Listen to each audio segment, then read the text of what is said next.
할렐루야. 오늘 말씀을 통해서 하나님의 음성을 들으시고 또 하나님께서 함께하고 있는 것을 경험할 수 있는 귀한 시간 되시길 바랍니다. 앞으로 4주 정도 아브라함에 대해서 우리가 살펴보기로 합니다. 그리고 이어서 아브라함의 손자인 야곱에 대해서 4주를 살펴보게 됩니다. 8주 동안 우리의 믿음의 여정에서 참 중요한 인물이고 모델이 될 수 있는 이 두 사람을 살펴보고 다시 한번 믿음이 성장할 수 있는 그런 기회가 되면 좋겠습니다. 오늘은 아브라함의 그런 모습 가운데 실패하는 모습을 우리가 발견하게 될 것입니다. 아브라함 하면 여러분 믿음의 조상 아닙니까? 100살의 아들을 얻어서 하나님이 바치려고 했더니 이유를 달지 않고 그 아들을 번제물로 드렸던 정말 믿음에 대해서 최고 정상에 있었던 사람이 아브라함인데, 그런 아브라함의 첫 시작은 이야기했다는 거예요. 우리는 어떤 인물에 대해서 미화시키려고 하고 영웅으로 만들려고 하는 그런 마음들이 있습니다. 그래서 한국말에 떡잎부터 다르다 그런 이야기를 하잖아요. 근데 아브라함을 보면 우리하고 전혀 다른 사람이 아니고 우리같이 못나고 때로는 거짓말도 하고 약한 모습을 발견할 수가 있습니다. 오늘 아브라함은 실패했어요. 믿음의 사람으로서, 하나님을 알고 있는 사람으로서 믿음을 지키지 못하는, 정직하지 못하는 그런 실패를 경험한 사람입니다. 그렇지만 이 실패를 통해서 이 실패를 딛고 아브라함이 믿음의 사람으로 성장하는 것을 우리가 발견할 수 있습니다. 오늘 아브라함의 실패를 통해서 우리에게 주시는 메시지가 있습니다. 세 가지 메시지를 붙잡고 돌아갈 수 있는 귀한 시간 되시길 바랍니다.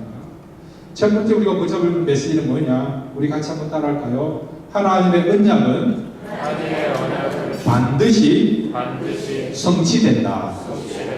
예, 그렇습니다. 언약이란 말은 약속, 때로는 하나님의 비전이라고 할 수 있어요. 사람들은 꿈을 가져도, 사람들이 약속을 해도 성취되지 못하고 약속이 깨지는 경우가 있습니다. 근데 하나님의 비전, 하나님의 언약, 하나님의 약속은 변하지 않고 성취된다는 것입니다. 오늘 여러분 우리가 읽지는 못했지만 12장 1절에 2절에 보면 하나님께서 아브라함을 불러서 아브라함에게 약속하신 그 언약의 내용이 나와요. 우리 창세기 12장 1절 2절 같이 읽겠습니다. 시작. 여호와께서 아브라함에게 이르시되 너는 너의 본토 친척 아비 집을 떠나 내가 지시게 한 땅으로 가라. 내가 너로 큰 민족을 이루고 내게 복을 주어 내 이름을 창대케 하니 너는 복의 권원이 될지라. 아멘. 하나님이 아브라함 나이 75세 때 찾아오셨습니다. 말씀하셨습니다. 세 가지의 약속, 세 가지 언약을 하셨습니다. 첫째는 내가 너로 큰 민족을 이루겠다. 두 번째는 너의 이름을 창대케 하겠다.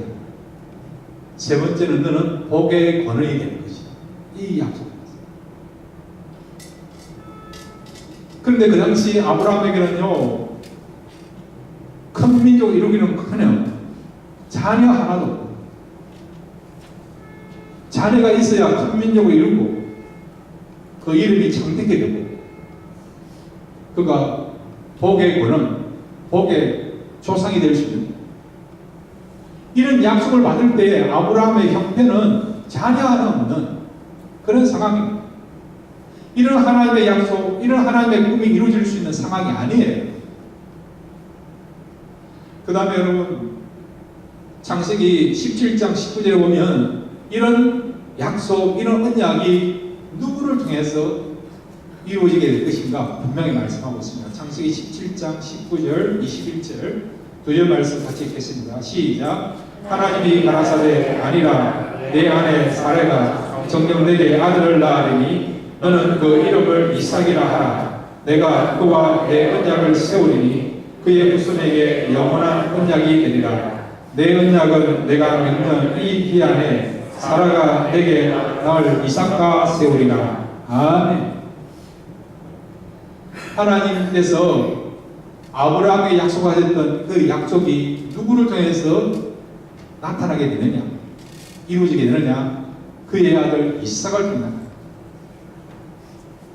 큰 민족을 이루고 아브라함의 이름이 창대케 되고 복의 풍로가 되고, 이런 약속이 성취되기 위해서는 반드시 조건이 뭐냐니까 바로 아브라함의 아내 사라에서 난 그 아들을 통해서 이루어진다는 거예요. 그런데 지금 아브라함의 상황이 어떻느냐? 하나님의 약속을 믿고 가나안 땅에 들어갔어요. 그곳에 가면 좋은 일이 생길 거라고 희망을 가지고 갔는데 하나님께서는 젖과 꿀이 흐르는 땅이라고 했습니다. 그런데 가보니까요, 그 땅에 기근이 드는 거예요. 살기 위해서 점점점 남방으로 내려간 것입니다. 그곳까지도 심한 기근이 든 것입니다. 그래서 어디로 갔느냐? 애굽으로 눈을 돌린 거죠. 애굽은 나일강에서 흐르는 그 강물 때문에 늘 풍요를 누리는 그런 좋은 곳입니다. 곡식이 풍성한 곳입니다. 경제적으로 잘 먹고 잘 살 수 있는 그런 곳이 애굽입니다. 하나님께서 지시한 땅은 가나안 땅이었지만은 현실적으로 경제적인 어려움을 당하니까 한 가정의 문제를 책임질 가장으로서 아브라함이 어떤 생각을 했느냐? 하나님께 묻지 않고 애굽에 내려간 거예요. 그런데 문제가 생겼습니다. 자기 아내 사례가 너무 아름다운 거예요. 혹시라도 애굽 남자들이 흑심을 품고 자기 아내를 취하고 그의 남편들은 아브라함을 죽일 수도 있어요. 그 당시는 경찰이 있는 게 아니고요, 자신의 안전 문제를 자기가 해결해야 되는 그런 상황입니다. 마치 미국의 서부 시대 같이 그런 위험천만한 시대입니다. 그러니까 아브라함 마음속에는 두려움이 생긴 것이죠. 아내를 취하게 하여 그 남편들은 자기를 죽일 것 같은. 그래서 아내와 짜고 어떤 말을 합니까? 당신은 지금부터 사람들 만날 때마다 나를 알아봐라. 당신은 동생이라. 그렇게 말한 것입니다. 물론 틀린 말은 아닙니다. 아브라함과 그의 아내는 사라의 관계는 이복 동생, 이복 오빠의 관계. 아버지는 같지만 엄마가 다른 이복 그리고 형제, 예? 그런 어떤 남매를 알 수 있죠.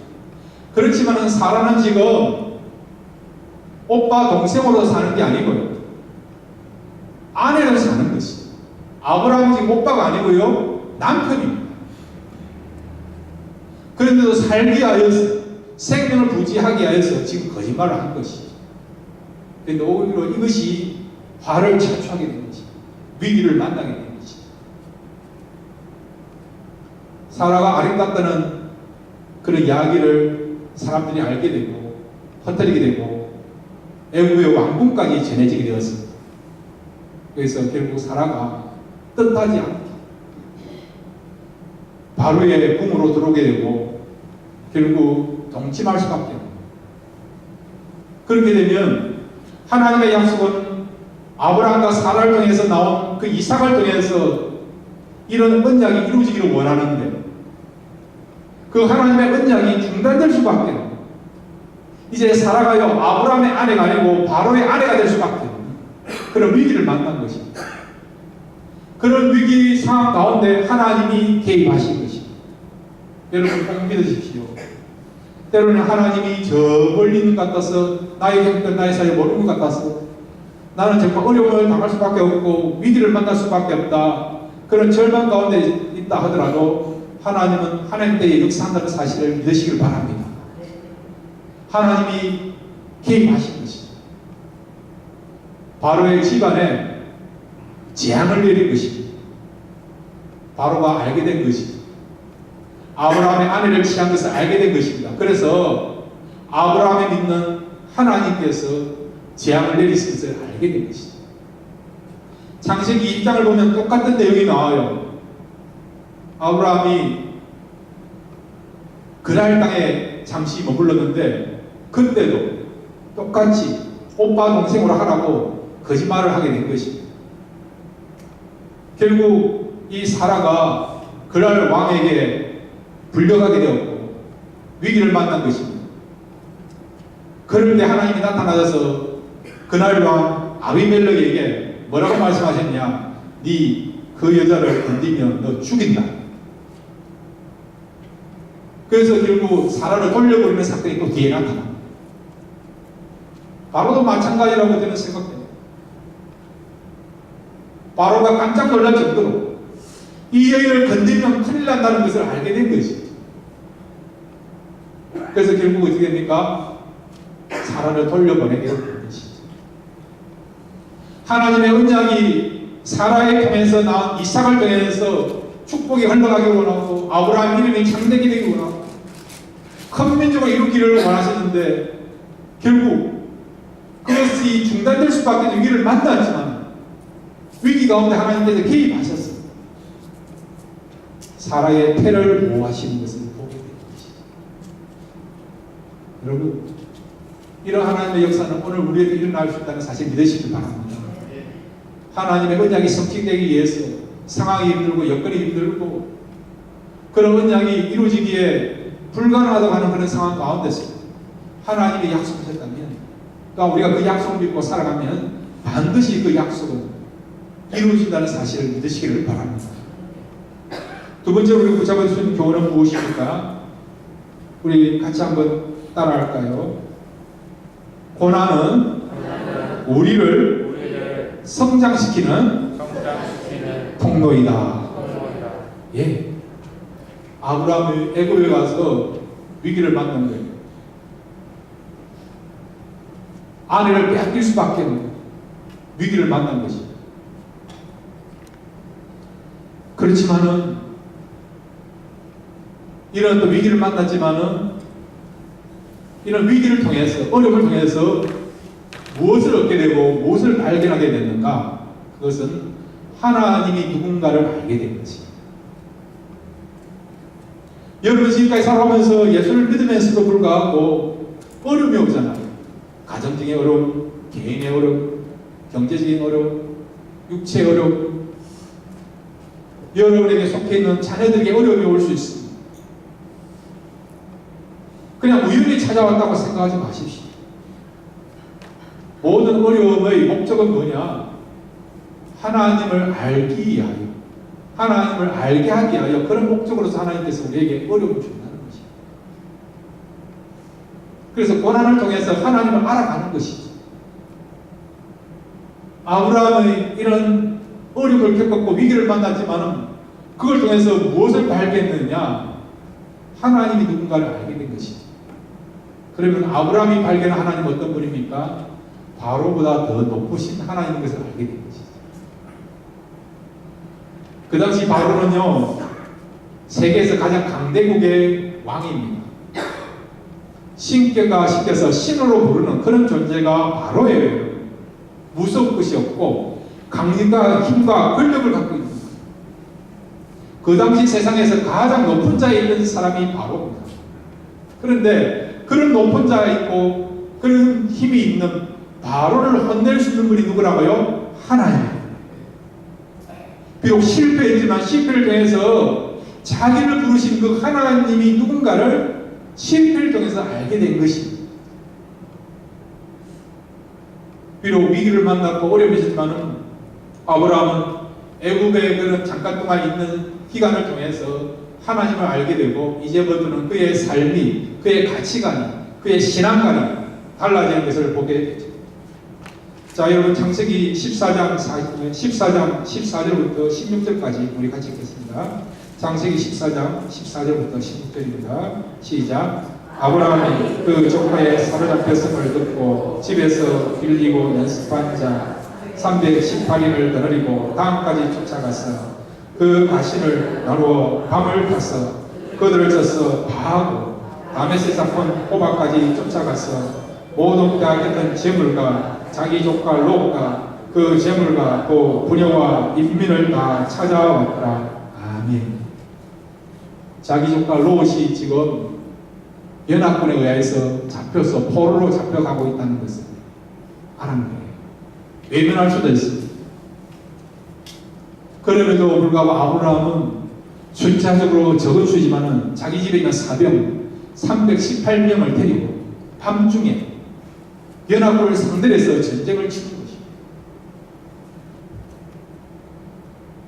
우리가 적게 카운트해도 연합군은요 10만 명 이상 될 거라고 생각합니다. 아브라함에 속해 있는 숫자는요 318명에 불과합니다. 전혀 싸움이 안 될 것입니다. 그럼에도 불구하고 아브라함은 생명을 걸어서 조카를 구원한 일에 몸을 던지고 있는 것을 보게 됩니다. 자기 생명 하나 살게 해서 거짓말을 했던, 그렇게 치질하고 두려움 있고 용기가 없었던 그런 아브라함이었지만 애굽의 그런 어떤 사건을 통해서 바로의 집안에 재앙을 내리고 바로를 혼내줄 수 있는 하나님이 누군가를 알고 있고 그 하나님이 나의 하나님이고 나와 함께하고 있다는 것을 애굽의 그런 실패를 통해서 경험하고 난 뒤로부터는 아브라함이 달라진 거죠. 이제는 적어주지만은 목숨을 걸고 조카를 구하기 위해서 지금 다메섹으로 가고 있는 것을 보게 되는 것입니다. 어떻게 달라졌느냐? 하나님을 아니까 달라지는 것입니다. 여러분, 하나님을 알면요 두려움이 없습니다. 이 사실 믿으시기 바랍니다. 하나님을 알지 못하면 두려움과 염려가 있습니다. 일이 생기지 않아도 걱정합니다. 잘 나가고 있는데, 형통하고 있는데 망하면 어찌 될까? 실패하면 어찌 될까? 이런 행복과 이런 기쁨과 형통함이 깨어지면 어떨까? 염려가 있습니다. 그러나 하나님을 알게 되고 하나님께서 나와 함께하고 있는 사실을 우리가 믿게 되면요 어려움에서도 염려하지 않고 두려워하지 않고 평안한 가운데 갈 수 있습니다. 아브라함이 하나님을 알게 되니까 담대하게 용기를 내어서 생명을 걸고 조카를 구하는 일에 최선을 다하고 있고 생명을 던지는 것을 우리가 보고 있지 않습니까? 그 다음에 여러분 창세기 14장 21절부터 23절까지 또 읽겠습니다. 함께 읽겠습니다. 시작. 소돔왕이 아브라함에게 이르되 사람은 내게 보내고 물품은 내가 취하라. 아브라함이 소돔왕에게 이르되 천지의 주제시요 지극히 높으신 하나님 여호와께 내가 손을 들어 맹세하니 내 말이 내가 아브라함으로 치붙게 하였다 할까 하여 내게 속한 것은 물은 한 실이나 신들매라도 내가 취하지 아니하리라. 아멘. 아브라함의 전쟁에서 승리하고 얻은 그 많은 전행물, 물품들을 들고 돌아왔습니다. 그리고 소돔왕에게 주었습니다.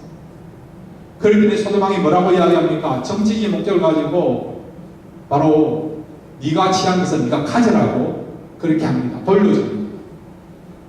여러분, 사람은 다 물질이 필요해요. 물질이 필요 없는 사람은 없습니다.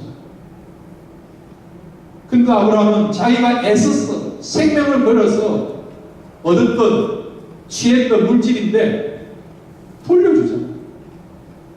소돔왕이 당신이 가지라고 이야기했지만은 얼마든지 가질 수 있잖아요. 자기가 얻어온 것이니까. 그런 공이 있으니까. 근데 아브라함은 노하면서 거절하지 않습니다. 이유는 뭘까요? 첫째는 아브라함은 이미 멜기세덱이라는 그런 살레망을 통해서 하나님의 축복을 받은 것입니다. 하늘 양식으로 채워진 것입니다. 세상이 줄 수도 없고 세상이 알 수 없는 그런 기쁨과 축복과 은혜를 누린 것입니다. 하늘 양식으로 그 내면을 풍성하게 채우니까 배가 부른 거예요. 영적으로 배가 부른 것입니다. 그러니까 여러분, 가장 귀한 것을 채우니까 세상적인 것에 대해서 두려움과 염려와 만족함을 포기할 수 있는 것입니다. 여러분, 권력 필요합니다. 명예 필요합니다. 물질 필요합니다. 어떻게 하면 그런 것부터 착용할 수 있고 그런 것으로부터 노예가 되지 않는 방법이 뭔지 아십니까? 우리는 더 갖고 싶은 마음이 있어요. 하나를 가지면 두 개를 갖기를 원하고 1밀리언을 벌었으면 2밀리언을 갖고 싶은 것이 인간의 마음이에요. 더 좋은 거, 더 아름다운 거, 더 화려한 거 가지려고 하는 마음이 있습니다.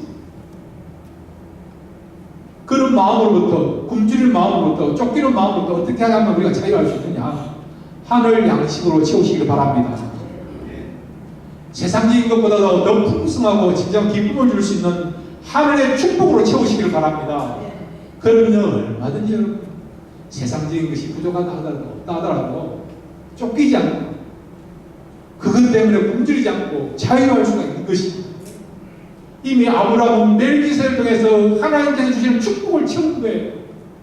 축복으로 가득한 거예요. 만족함이 있는 거예요. 배부른 것입니다. 그러니까 세상적인 것을 준다 하더라도 그것을 받아들이지 않고 내려놓을 수 있고 거절할 수 있고 포기할 수가 있는 것입니다. 또 하나는 무엇입니까? 그것은 소돔 왕이 어떤 목적을 가지고 물질을 주는가를 알고 있었죠. 정치적인 목적이라는 것을 알게 되었죠. 아브라함은 어떤 마음이 듭니까? 세상 왕이 도와주지 아니한다 하더라도, 세상 왕이 주지 아니한다 하더라도 누가 주십니까? 하나님이 주실 거라는 믿음이 있는 거죠. 세상에 힘있는 자가 도와주지 아니한다 하더라도 누가 도와주실 것을 믿습니까? 전능하신 하나님께서 도와주실 것을 믿는 거죠. 이미 애굽에서 경험했고 족갈 롯을 구원하는 있어 경험한 것이. 사랑하는 성도 여러분, 꼭 기억하십시오. 이 사람 아니면 나는 어려움 해결할 수 없다. 이거 아니면 나는 성공할 수 없다. 그럴 때 그것만 보지 마시고 그 사람만 보지 마시고 그 환경과 그 물질과 그리고 그 사람 위에 계시는 전능하신 하나님을 바라보시기 바랍니다. 그러면 해답이 나올 줄로 믿습니다. 그것 때문에 여러분 절절되지 않아도 되고요. 비굴하지 않아도 되고 세상에 대해서 물질에 대해서 명예에 대해서 무릎 꿇지 않아도 되고 당당하게 여러분 소망 가운데서 용기 있게 힘 있게 그리고 여러분 적극적인 그런 마음을 가지고 살아가게 될 줄로 믿습니다. 비록 아브라함이 애굽에서 실패를 경험했지만은 하나님을 알게 되니까 이렇게 용기 있고 자신만만한 그런 사람으로 바뀌게 된 것을 보게 되는 것입니다. 세 번째로 여러분 아브라함의 실패를 통해서 우리가 무엇을 경험합니까? 우리 같이 한번 따라할까요? 성도에게 있어서 최고의 지혜는 정직이다. 이 사실을 믿습니까? 자, 12장 17절에 19절 앞에 읽었지만 다시 한번 읽겠습니다. 함께 읽겠습니다. 시작. 여호와께서 아브라함의 아내 사라의 영으로 바로와 그 집에 큰 재앙을 내리시니라.